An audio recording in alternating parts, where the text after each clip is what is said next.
Dans le quartier Nema de Ziguinchor, ces jeunes sympathisants d'Ousmane Sonko font désormais la loi.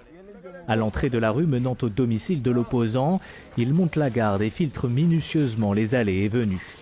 Tous disent vouloir protéger leur leader à la veille de la reprise de son procès pour viol à Dakar. Nous, toutes les jeunes de la commune de Ziguinchor, nous sommes là pour défendre notre président, pour lutter contre l'injustice. Il n'y a pas une affaire de viol, c'est une affaire de règlement de compte entre l'État et l'opposition. Si Macky Sall doit envoyer des nervis ou des gendarmes, il devrait marcher sur nos cadavres avant de prendre notre leader Ousmane Sonko pour l'amener au procès. Ça, nous le défendrons. La mobilisation a commencé la semaine dernière alors que des rumeurs couraient sur une éventuelle arrestation d'Ousmane Sonko. Depuis, des centaines de personnes veillent jour et nuit devant sa maison. Parmi eux, des jeunes sans emploi, des femmes mais aussi des militants.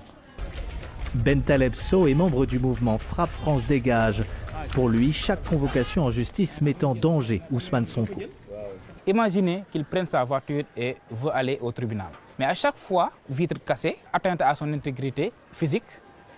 Donc ce sont des choses qui ne devraient pas arriver dans un état de droit. Cette situation, c'est eux qui l'ont créée. S'ils n'avaient pas subi ces injustices-là, il n'y aurait pas cette situation.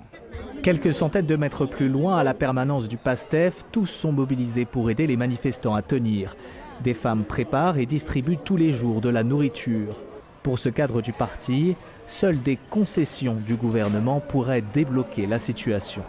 Les demandes elles ont été clairement dites par le président du parti qui a dit qu'il voulait justement que la paix, qu'on lui laisse la paix en tant que citoyen, comme tout bon citoyen, d'aller répondre tranquillement à la justice. Ce que nous exigeons, c'est juste la justice. Et de ce point de vue, on n'a peur absolument de rien. Ici